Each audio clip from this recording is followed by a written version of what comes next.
Friends, আজি সৰু মাছ ল'লোঁ।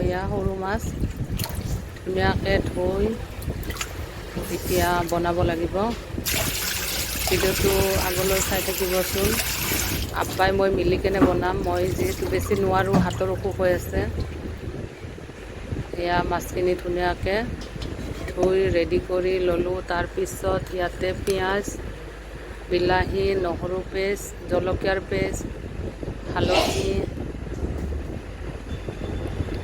ধনিয়া, জিৰা, জালুকৰ গুড়ি এইবিলাক চব দিলোঁ। লগতে নিমখ, অকণমান কাশ্মীৰী জলকীয়া পাউডাৰ, লগতে সৰিয়হৰ তেল মানে মিঠাতেল, একদম লোকেল, গাঁৱৰ পৰা আনিছোঁ। ইয়াতে দিছোঁ এতিয়া মাছখিনি।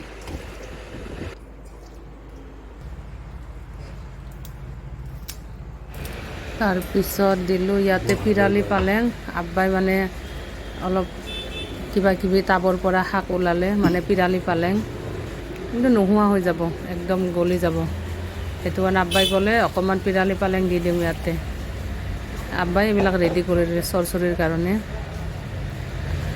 আব্বাই বহুত ধুনীয়া মানে চৰচৰি ৰেডি কৰি দিয়ে মোক। আজিও দিছে গাইজ। মই অকণমান লাগিছোঁ, বেছি নহয়। মই যিহেতু সোঁহাতৰ অসুখ হৈছে, মই বেছি কৰিব নোৱাৰোঁ কাম। সেইটো কাৰণে আব্বাই বেছি হেল্প কৰি দিলে। এয়া ৰেডি হৈ গ'ল। ধনিয়া পাত নাছিলে, সেইটো কাৰণে আমি দিব পৰা নাই। অকণমান বৰমা ধনিয়াৰ পাত আছিল, প্ৰথমতে মই দি দিছোঁ। এইটো দেখাব পাহৰি গ'লোঁ, টাবৰ পৰা লৈ দিছিলোঁ। গোন্ধটো আহি আছে।